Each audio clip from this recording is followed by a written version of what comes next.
voudrais dire quelques mots de l'effet Zemmour, dont tout le monde parle, qui est un effet social repérable. Et pour cela, il faut parler de l'effet Le Pen. C'est en ces termes que j'ai désigné il y a près de 35 ans, dans une chronique à Libé. À l'époque, je faisais des chroniques régulièrement. Et j'appelais ça l'effet Le Pen. Qu'est-ce que c'est? L'effet Le Pen, c'est non seulement d'avoir construit, comme l'a fait Mitterrand, ce pôle désigné comme exécrable, le pôle des maudits de la France, et qui fait que si on dit quelque chose qui se rapproche ou qui évoque ce que pourrait dire Le Pen, alors on est d'extrême droite, alors on est xénophobe, etc. Ce qui exclut toute critique de l'islam, ce qui exclut toute référence négative à l'emprise de la Commission européenne, etc. Et donc non seulement faire un pôle qui serait négatif, une espèce de joker négatif, c'est-à-dire une carte qu'on brandit qui fait que l'autre perd, et pas que vous gagnez, vous ne gagnez rien. Donc non seulement il y a cet effet, mais il y a un petit jeu pervers où on interrogeait Le Pen, alors que pensez-vous de ceci?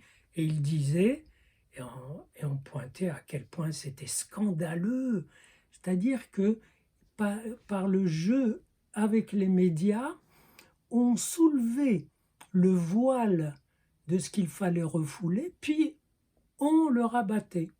Un petit jeu de cache-cache qui fait que les choses se disent, mais du mauvais côté, et on rappelle qu'il ne faut surtout pas les dire parce qu'on serait du mauvais côté.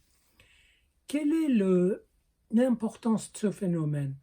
Ça veut dire que la vérité n'a plus de valeur par elle-même ou par rapport à ce qu'il a dit, ce qu'il écoute, par rapport à la réalité. La vérité se mesure à la bonne ou mauvaise appartenance. Ça veut dire que vous êtes vrai, vous êtes dans le vrai, si vous êtes dans la bonne case. Et ça, c'est terrible. C'est pire qu'une censure, c'est une peur sociale permanente de ne pas être dans la bonne case, de voir que vos amis ou vos supposés amis peuvent vous pointer: ah bon, tu penses ça, mais alors c'est comme les autres qu'on exècre, etc. Ça fait des fausses amitiés et des fausses inimitiés, parce que rien ne tire à conséquence, mais c'est une espèce de fixation, une espèce d'appréhension, de peur qui n'est pas propice à la réflexion. Alors, pour dire des choses, il fallait quelqu'un qui soit de l'intérieur des médias. Et Zemmour est un élément médiatique majeur.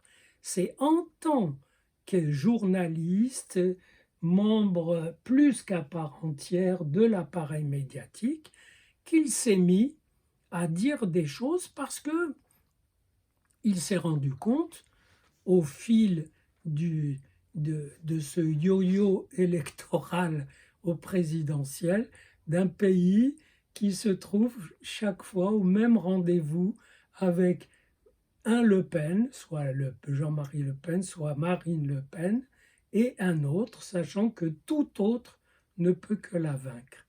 Cette mécanique devait quand même en réveiller un. Il se trouve que c'est celui-là pour dire: on va essayer de faire autrement. Et de sorte que c'est en effet un bon candidat au second tour.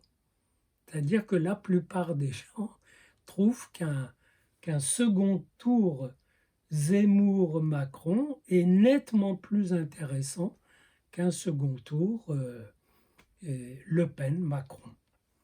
Ça, c'est une chose.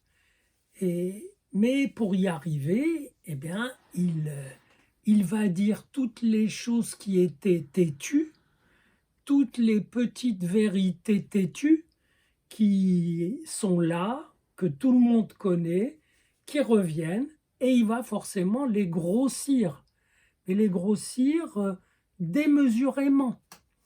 Par exemple, dire que le régime de Pétain a sauvé les Juifs, ça c'est non seulement une erreur historique, mais une erreur logique.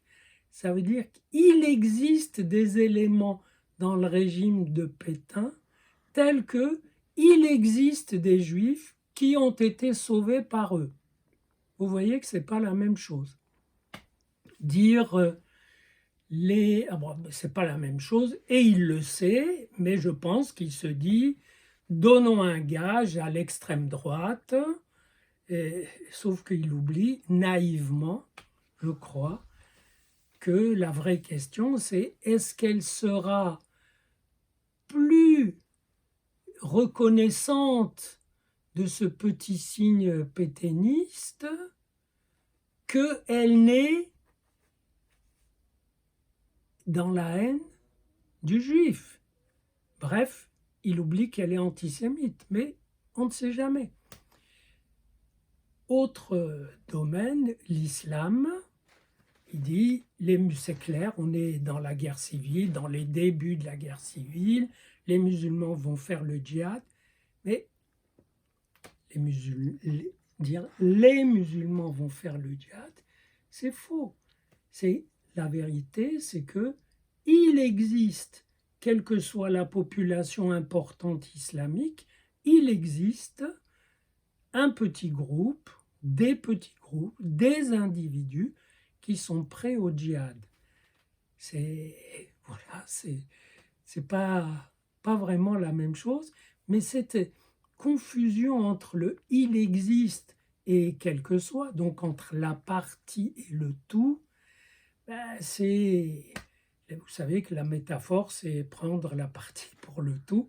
C'est la grosse métaphore, mais qui n'en est plus une, qui écrase toutes les métaphores et qui apparemment est exigée quand on veut faire grossement de la politique.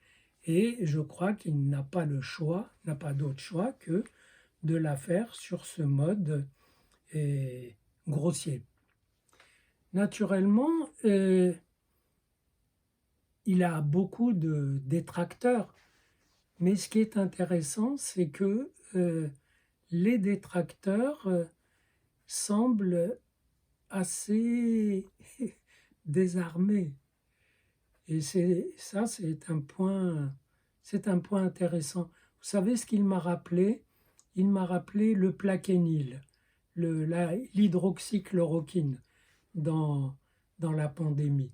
Parce que l'hydroxychloroquine, c'était pas le remède, et ce n'est pas le remède contre le virus du Covid-19, mais ça peut aider. Et des gens s'en sont servis en masse dans tous les pays. Mais les critiques qui ont été faites étaient spécialement de mauvaise foi. J'ai vu des médecins drapés de science qui disent « Non, on ne peut pas prendre ce médicament parce qu'il a des effets secondaires. » On se demande quel médicament n'en a pas. Et donc, ou bien, oui, il a certes des effets secondaires, mais il faut tellement les surveiller qu'il faut vraiment le supprimer. Bref, ils ont obtenu qu'il soit supprimé. Eh bien, quand les détracteurs d'une cause la combattent très mal, c'est un plus pour cette cause. Non pas pour sa vérité, on a vu qu'on n'est pas vraiment dans le champ de la vérité, mais pour son avancement. Donc ce qui va beaucoup propulser Zemmour, c'est la nature des détracteurs et des critiques qui sont faites, qui elles aussi confondront la partie et le tout. Comme pour la chloroquine, elle soigne, mais en partie. Et du fait que c'est seulement en partie, il faut la supprimer totalement. Et c'est pareil. Et il dit des choses vraies en partie, mais du fait que c'est seulement en partie, il ne faut pas l'écouter, il ne faut pas qu'il apparaisse, et on va déverser sur ce pauvre bonhomme beaucoup de déchets, alors que je pense qu'il a droit à une certaine sympathie parce que c'est quand même quelqu'un qui est un juif et qui exprime une réelle inquiétude, non seulement que le peuple juif a exprimé partout, à savoir, est-ce que cet État va nous défendre? Est-ce que, au-delà de ces déclarations de sympathie, sur le terrain, réellement, il va nous défendre? Est-ce qu'il défend les les juifs de banlieue qui doivent quitter leur banlieue pour aller s'entasser ailleurs ou carrément pour émigrer? C'est une question, mais en même temps, il pose des questions que se posent beaucoup de minorités qui n'ont pas eu et qui n'auront pas de porte-parole. Donc, il y a un petit côté brave soldat Bonaparte qui veut sauver, non pas une révolution, mais qui veut porter le drapeau d'un certain nombre de gens qui ne sont pas tous détestables et qu'il faut aussi écouter. Voilà.